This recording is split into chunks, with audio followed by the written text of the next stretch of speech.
বিসমিল্লাহির রহমানির রাহিম। আসসালামু আলাইকুম ওয়ারহমতুল্লাহ। নিজেকে তৈরি করা ও আলোর পথে স্থায়ী থাকার চূড়ান্ত দিক নির্দেশনা। প্রিয় ভাই বোন বন্ধুগণ, মানুষের জীবন কেবল খাওয়া পড়া কাজ করা আর ঘুমানোর নাম নয়। মানুষ এসেছে নিজেকে গড়ে তুলতে এবং সেই গঠনের মাধ্যমে আলোর পথে চলতে। যে আলো অন্ধকার জীবনকে বদলে দেয়, দিকভ্রান্ত মনকে স্থির করে এবং একদিন আল্লাহর সন্তুষ্টির দরজায় পৌঁছে দেয়। কিন্তু প্রশ্ন হল, নিজেকে কিভাবে তৈরি করবেন, আর তৈরি হবার পর কিভাবে সেই আলোর পথে স্থায়ী থাকবেন? এই ভিডিওতে আমরা সেই চূড়ান্ত দিক নির্দেশনাই খুঁজব। ১. নিজেকে তৈরি করা মানে কি? অনেকে মনে করেন নিজেকে তৈরি করা মানে শুধু অর্থ উপার্জন, শিক্ষা অর্জন বা সামাজিক মর্যাদা। কিন্তু বাস্তবে নিজেকে তৈরি করা মানে ৩টি স্তরে উন্নতি করা: আত্মিক বা রুহানি উন্নতি, নৈতিক ও চারিত্রিক উন্নতি, বাস্তব জীবন পরিচালনার দক্ষতা। যে ব্যক্তি কেবল দুনিয়ায় সফল কিন্তু আল্লাহর কাছে দূরে, সে পূর্ণ মানুষ নয়। আবার যে ব্যক্তি ইবাদত করে কিন্তু দায়িত্বজ্ঞানহীন, সেও পূর্ণ নয়।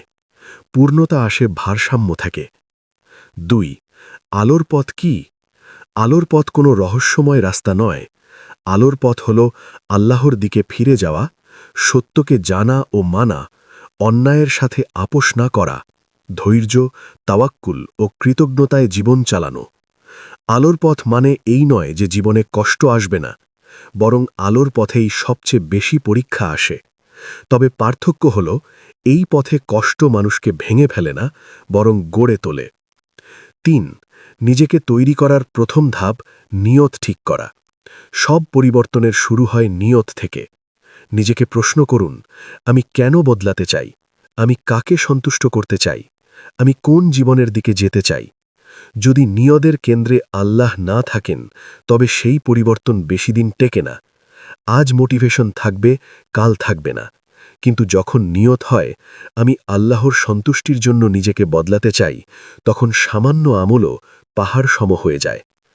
৪. নিজের ভেতরের অন্ধকার চিনে নেওয়া। আলোর পথে যেতে হলে আগে অন্ধকার চিনতে হবে। নিজেকে প্রশ্ন করুন, আমার সবচেয়ে বড় দুর্বলতা কি? কোন গুনাহ আমাকে বারবার টানে? কোন অভ্যাস আমাকে পিছিয়ে দেয়? নিজেকে দোষী সাব্যস্ত করা নয়, বরং সচেতন হওয়াই এখানে উদ্দেশ্য। কারণ আপনি যে শত্রুকে চিনেন না, তার বিরুদ্ধে যুদ্ধ করা যায় না। ৫. আত্মশুদ্ধি, আলোর পথে প্রবেশের দরজা। নিজেকে তৈরি করার সবচেয়ে গুরুত্বপূর্ণ অংশ হল তাজকিয়াতুন নফস, আত্মশুদ্ধি। আত্মশুদ্ধির কয়েকটি মূল দিক: অহংকার ভাঙা, হিংসা বিদ্বেষ দূর করা, গোপন গুনাহ ত্যাগ করা, অন্তরের রোগের চিকিৎসা করা। মনে রাখবেন, আল্লাহ বাহির নয়, অন্তর দেখেন। ৬. নিয়মিত ইবাদত, আলোর জ্বালানি। আলো টিকে থাকে জ্বালানিতে, আর মুমিনের জীবনে সেই জ্বালানি হল ইবাদত। বিশেষভাবে গুরুত্ব দিন ৫ ওয়াক্ত নামাজ, সময় মতো, কোরআনের সাথে দৈনিক সংযোগ, নিয়মিত দোয়া ও জিকির, তওবা ও ইস্তেগফার। ইবাদতকে বোঝা নয়, বরং শ্বাসপ্রশ্বাসের মতো স্বাভাবিক করে তুলুন। ৭. জ্ঞান ছাড়া আলো অসম্পূর্ণ। অনেকে আবেগ দিয়ে শুরু করে, কিন্তু জ্ঞান না থাকায় পথ হারায়। নিজেকে তৈরি করতে হলে প্রয়োজন দ্বীনি জ্ঞান, জীবন পরিচালনার জ্ঞান, নিজের সময়ের বাস্তবতা বোঝা, অল্প হলেও নিয়মিত শেখা। এটাই আলোর পথে টিকে থাকার কৌশল। ৮. পরিবেশ ও সঙ্গ নীরব প্রভাবক। আপনি দিনে যত কম কথা বলুন না কেন, আপনার পরিবেশ আপনাকে প্রতিনিয়ত শিক্ষা দিচ্ছে। নিজেকে প্রশ্ন করুন, আমি কাদের সাথে সময় কাটাই? আমি কি দেখি, কি শুনি? আমার সোশ্যাল মিডিয়া আমাকে কোন দিকে টানে? ভালো মানুষ আপনাকে টেনে তোলে, আর খারাপ সঙ্গ আপনাকে টেনে নামায়। এটা অবধারিত সত্য। ৯. ধৈর্য, আলোর পথে সবচেয়ে বড় পরীক্ষা। আলোর পথে স্থায়ী থাকার সবচেয়ে কঠিন বিষয় হল ধৈর্য। ফল দেরিতে আসে, মানুষ বুঝে না, কখনো একা লাগবে, কখনো মনে হবে আমি কি ভুল পথে। এই সময় মনে রাখবেন, সবচেয়ে মূল্যবান জিনিসগুলো দ্রুত আসে না। ১০. ব্যর্থতা থেকে শেখা, থেমে না যাওয়া। আলোর পথে চলতে গিয়ে আপনি হোঁচট খাবেন, এটা স্বাভাবিক। কিন্তু পার্থক্য এখানে, কেউ পড়ে গিয়ে উঠে দাঁড়ায়, কেউ পড়ে গিয়ে শুয়ে পড়ে। আল্লাহ চান না আপনি নিখুঁত হন, তিনি চান আপনি ফিরে আসুন। 11 কৃতজ্ঞতা, আলোর পথের নিরাপত্তা। যে ব্যক্তি কৃতজ্ঞ সে কখনো পথ হারায় না। প্রতিদিন অন্তত 3টি নিয়ামতের জন্য আল্লাহকে ধন্যবাদ দিন। কৃতজ্ঞতার হৃদয়কে নরম করে, অহংকার ভাঙে এবং আলোর পথে থাকার শক্তি বাড়ায়। 12 চূড়ান্ত দিক নির্দেশনা, শেষ কথা। নিজেকে তৈরি করা কোনো একদিনের কাজ নয়, এটি একটি আজীবনের যাত্রা। মনে রাখবেন, আপনি দেরি করে শুরু করেননি, আপনি একা নন, আল্লাহ আপনার প্রতিটি চেষ্টা দেখছেন। যদি কখনো ক্লান্ত হয়ে পড়েন, শুধু এই একটি কথা মনে রাখুন, আলো কখনো হঠাৎ নিভে যায় না যদি আপনি তার দিকে হাঁটতে থাকেন। আল্লাহ আমাদের সবাইকে নিজেকে গড়ে তোলার তৌফিক দিন এবং আলোর পথে স্থায়ীভাবে থাকার শক্তি দান করুন। আমিন। নিজেকে তৈরি করা ও আলোর পথে স্থায়ী থাকার চূড়ান্ত দিক নির্দেশনা, দ্বিতীয় পর্ব। ভেতরের যুদ্ধ, ধারাবাহিকতা ও স্থায়িত্বের রহস্য। প্রথম পর্বে আমরা জেনেছি নিজেকে তৈরি করা কি, আলোর পথ কি এবং কেন এই পথ সহজ নয়। কিন্তু বাস্তবতা হল, বেশিরভাগ মানুষ শুরু করতে পারে, শেষ করতে পারে না। অনেকে আলো দেখে কিন্তু সেই আলোতে স্থায়ী হতে পারে না। এই পর্বে আমরা সেই জায়গাটিতেই আলো ফেলব। কেন মানুষ মাঝপথে থেমে যায়, কিভাবে ভেতরের যুদ্ধ জেতা যায়, কিভাবে আলোর পথে স্থায়ী হওয়া যায়। 1 সবচেয়ে কঠিন যুদ্ধ, নিজের বিরুদ্ধে যুদ্ধ। নিজেকে তৈরি করার পথে সবচেয়ে বড় বাধা কোনো মানুষ নয়, কোনো পরিস্থিতি নয়, সবচেয়ে বড় বাধা আপনি নিজেই। আপনার নফস বলবে, আরেকদিন বাদ দাও, এটা দিয়ে কি হবে, তুমি তো এমনই, বদলানো সম্ভব না। এই নফসের বিরুদ্ধে যুদ্ধ করাই হল জিহাদুন নফস, সবচেয়ে কঠিন জিহাদ। যে ব্যক্তি বাইরের শত্রুকে হারাতে পারে কিন্তু নিজের নফসকে না, সে কখনো স্থায়ী আলোর মানুষ হতে পারে না। 2 সাময়িক আবেগ বনাম স্থায়ী অভ্যাস। অনেকেই আলোর পথে আসে আবেগ নিয়ে, একটি ওয়াজ শুনে, একটি কষ্টকর ঘটনা ঘটার পর, একটি অনুপ্রেরণামূলক লেখা পড়ে। কিন্তু আবেগের আয়ু খুব কম। আবেগ জ্বলে গেলে থাকে অভ্যাস, শৃঙ্খলা, নিয়মানুবর্তিতা। নিজেকে তৈরি করতে চাইলে আবেগ নয়, অভ্যাস তৈরি করুন। অল্প আমল কিন্তু নিয়মিত, এটাই আলোর পথে স্থায়িত্বের মূল সূত্র। 3 ছোট আমল, বড় পরিবর্তন। অনেকে ভাবে, আমি তো বড় কিছু করতে পারছি না, তাই হয়তো আমার কোনো মূল্য নেই। এটা শয়তানের সবচেয়ে বড় ধোঁকা। আল্লাহ ছোট আমলকেও বড় করে দেখেন যদি তা নিয়মিত হয়, খাঁটি নিয়তে হয়। প্রতিদিন 2 রাকাত তাহাজ্জুদ, প্রতিদিন 5 মিনিট কুরআন, এই ছোট ছোট কাজই একদিন আপনাকে ভিতর থেকে বদলে দেবে। 4 আলোতে আসলে কেন কষ্ট বাড়ে। অনেকেই প্রশ্ন করে, আমি তো আল্লাহর পথে এসেছি, তবু কেন কষ্ট কমছে না। এর উত্তর খুব গভীর। আলোতে আসলে ময়লা স্পষ্ট দেখা যায়, অন্ধকারে থাকলে গর্ত বোঝা যায় না, আলোতে এলেই বোঝা যায়। আল্লাহ আপনাকে কষ্ট দিয়ে ধ্বংস করছেন না, তিনি কষ্ট দিয়ে পরিশুদ্ধ করছেন। 5 একাকিত্ব, আলোর পথে নীরব সঙ্গী। আলোর পথে চলতে গিয়ে একসময় মনে হবে, আমাকে কেউ বোঝে না, আমি একা হয়ে যাচ্ছি। হ্যাঁ, এটা সত্য, কারণ সবাই আলো ভালোবাসে না। কিন্তু মনে রাখবেন, একাকিত্ব মানে পরিত্যক্ত হওয়া নয়। অনেক সময় একাকিত্ব মানে আল্লাহ আপনাকে আলাদা করে নিচ্ছেন। 6 তুলনা করা, আলোর পথে বড় শত্রু। নিজেকে তৈরি করতে গিয়ে সবচেয়ে ক্ষতিকর অভ্যাস হল নিজেকে অন্যের সাথে তুলনা করা। আপনি জানেন না সে কোথা থেকে শুরু করেছে, সে কি লুকানো সংগ্রাম করছে, তার পরীক্ষার ধরন কি। আল্লাহ আপনাকে অন্য কারো কপি বানাতে চাননি, তিনি আপনাকে আপনার মতো করেই আলোকিত করতে চান। 7 ধারাবাহিকতা ভেঙে গেলে কি করবেন। অনেক সময় নামাজে গাফিলতি আসে, ইবাদতে আগ্রহ কমে যায়, আগের মতো মন বসে না। এই সময় সবচেয়ে বড় ভুল হল সব ছেড়ে দেওয়া। বরং করণীয়, নিজেকে দোষারোপ না করা, আবার ছোট করে শুরু করা, আল্লাহর কাছে সাহায্য চাওয়া। মনে রাখবেন, আল্লাহর কাছে ফিরে আসার দরজা কখনো বন্ধ হয় না। 8 সময় ব্যবস্থাপনা, আলোর পথে বাস্তব কৌশল। আত্মিক উন্নতির বড় শত্রু হল অগোছালো সময়। নিজেকে তৈরি করতে চাইলে সময়কে গুরুত্ব দিন, অপ্রয়োজনীয় ব্যস্ততা কমান, দিনে অন্তত কিছু সময় আল্লাহর জন্য নির্ধারিত রাখুন। সময়কে যে সম্মান করে আল্লাহ তার জীবনে বরকত দেন। 9. দোয়া, আলোর পথে অদৃশ্য শক্তি। আপনি যতই চেষ্টা করুন, দোয়া ছাড়া আলোর পথে স্থায়ী হওয়া অসম্ভব, কারণ হিদায়েত আল্লাহর হাতে, স্থিরতা আল্লাহর দান। নিয়মিত এই দোয়াটি করুন, হে আল্লাহ, আমার হৃদয়কে আপনার দিনের ওপর স্থির রাখুন। এই দোয়া দুর্বল মানুষকে শক্ত করে দেয়। 10. গোপন আমল, আলোর গভীরতা।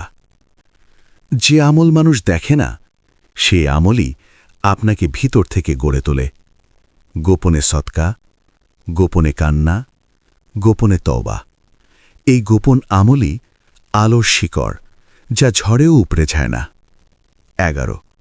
ভুল হলেও আলোর পথে থাকা। আপনি ভুল করবেন এটা নিশ্চিত, কিন্তু আলোর মানুষ সে নয় যে ভুল করে না, বরং সে ভুল করে ফিরে আসে।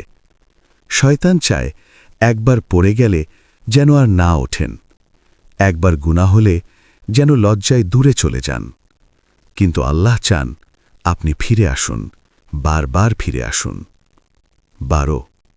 নিজেকে তৈরি করা মানে প্রতিদিন নিজেকে অল্প অল্প জেতা, নফসের বিরুদ্ধে দাঁড়ানো, হাল না ছাড়া।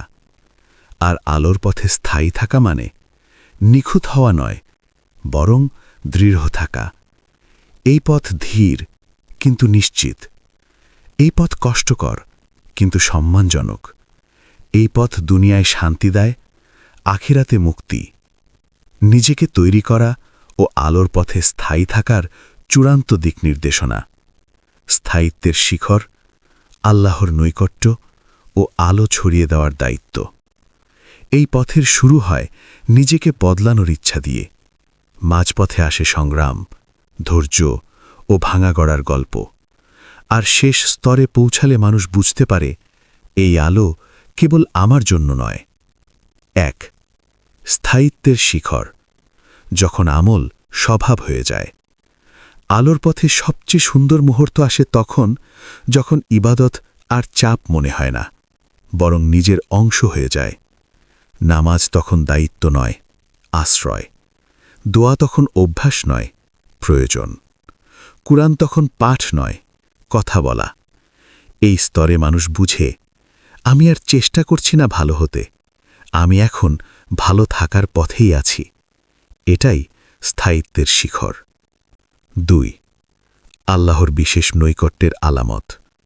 সবাই আল্লাহর বান্দা, কিন্তু সবাই আল্লাহর ঘনিষ্ঠ নয়। আল্লাহর নৈকট্যের কিছু সূক্ষ্ম আলামত। গুনাহ করলে হৃদয় ব্যথা পায়, ইবাদত না করলে অস্বস্তি লাগে, দুনিয়ার লোভ আগের মতো টানে না, নির্জনে আল্লাহকে ডাকতে ভালো লাগে। এই আলামত মানে আল্লাহ আপনাকে নিজের দিকে টেনে নিচ্ছেন। 3. আত্মতৃপ্তি নয়, আত্মসমর্পণ। এই স্তরে এসে অনেকেই ভুল করে বসে, আমি তো অনেক কিছু পারি, অনেক দূর এসেছি। এখানেই সবচেয়ে বড় বিপদ। আলোর পথে শেষ পর্যন্ত টিকে থাকতে হলে অহংকার নয়, আত্মসমর্পণ প্রয়োজন। যত এগোবেন তত বেশি বলবেন, হে আল্লাহ, আপনি না ধরলে আমি কিছুই না। এই ভাঙা হৃদয়ই আল্লাহর কাছে সবচেয়ে প্রিয়। 4. দুনিয়ার ভারসাম্য, আলো নিয়ে দুনিয়ায় থাকা। অনেকে ভাবে আল্লাহর কাছাকাছি মানে দুনিয়া ছেড়ে দেওয়া। না, ইসলাম ভারসাম্যের ধর্ম। আলোর মানুষ দায়িত্ব থেকে পালায় না, পরিবার, কাজ, সমাজ সব সামলায়, কিন্তু হৃদয় থাকে আল্লাহর সাথে। সে দুনিয়ায় থাকে, কিন্তু দুনিয়া তার হৃদয়ে ঢুকতে পারে না। 5. বিপদে অটলতা, শেষ পরীক্ষার দরজা। আলোর পথে যত স্থায়ী হবেন, পরীক্ষার তত সূক্ষ্ম হবে। লোকসান আসবে, সম্মান কমতে পারে, আপনজন দূরে সরে যেতে পারে। এই সময় আল্লাহ দেখেন আপনি আলো ছাড়েন কিনা।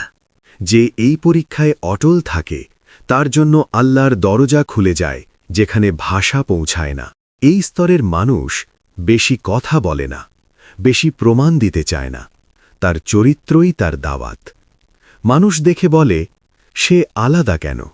তার মধ্যে শান্তি কেন? এই নীরব প্রভাবই সবচেয়ে শক্তিশালী আলো। যখন আল্লাহ আপনাকে আলো দেন, তখন তা গোপন করে রাখার অনুমতি নেই। কিন্তু জোর করে নয়, উপদেশের নামে আঘাত করে নয়, নিজেকে বড় দেখিয়ে নয়, বরং ভালোবাসা, ধৈর্য আর দয়ার মাধ্যমে। আপনি সবাইকে বদলাতে পারবেন না, কিন্তু আপনি আশার প্রদীপ হতে পারবেন। এই পথের শেষ শিক্ষা হল তাওয়াক্কুল। পরিকল্পনা করবেন, চেষ্টা করবেন, তারপর ফল আল্লাহর হাতে ছেড়ে দেবেন। যে তাওয়াক্কুল করতে শেখে সে ভয়মুক্ত হয়, সে হতাশ হয় না, সে ভেঙে পড়ে না, কারণ সে জানে আল্লাহ আছেন। মৃত্যুচিন্তা মানুষকে ভয় দেখানোর জন্য নয়, বরং সোজা পথে রাখার জন্য। যে প্রতিদিন ভাবে যদি আজ শেষ দিন হয়, সে অহংকার করে না, সময় নষ্ট করে না, সম্পর্ক ভাঙে না। মৃত্যুচিন্তা আলো নিভায় না, বরং আলোকে স্থায়ী করে। সে স্তরের মানুষ কেমন হয়? সে স্তরের মানুষ পরিচিত হতে চায় না, প্রশংসা খোঁজে না, কিন্তু আল্লাহ তাকে পরিচিত করে দেন।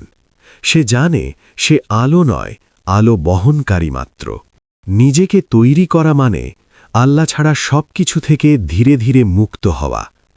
আলোর পথে স্থায়ী থাকা মানে আল্লাহর সাথে এমনভাবে যুক্ত হওয়া যাতে দুনিয়ার কিছুই আপনাকে আলাদা করতে না পারে। যদি আপনি এখানে এসে থাকেন, তাহলে জেনে রাখুন আপনি পথেই আছেন। হয়তো ধীরে চলছেন, হয়তো ক্লান্ত, কিন্তু আপনি ভুল পথে নন। হে আল্লাহ, আমাদের হৃদয়কে আপনার নূরের উপর স্থির রাখুন। আমাদের শেষ নিঃশ্বাস যেন আপনার সন্তুষ্টির সাথে হয়। আমিন, ইয়া রাব্বুল আলামিন। এই পর্যন্ত ভিডিওটি দেখার জন্য আপনাকে অসংখ্য ধন্যবাদ। ভালো লাগলে লাইক, শেয়ার এবং ফলো দিয়ে উৎসাহিত করবেন এবং সাবস্ক্রাইব করে পাশে থাকবেন, যাতে এই ধরনের ভিডিও আপনাদের কাছে পৌঁছে দিতে পারি এবং এই রকম ভিডিও দেখে আমাদের অন্তরাত্মাকে পরিশুদ্ধ করতে পারি। আসসালামু আলাইকুম ওয়া রাহমাতুল্লাহি ওয়া বারাকাতুহু।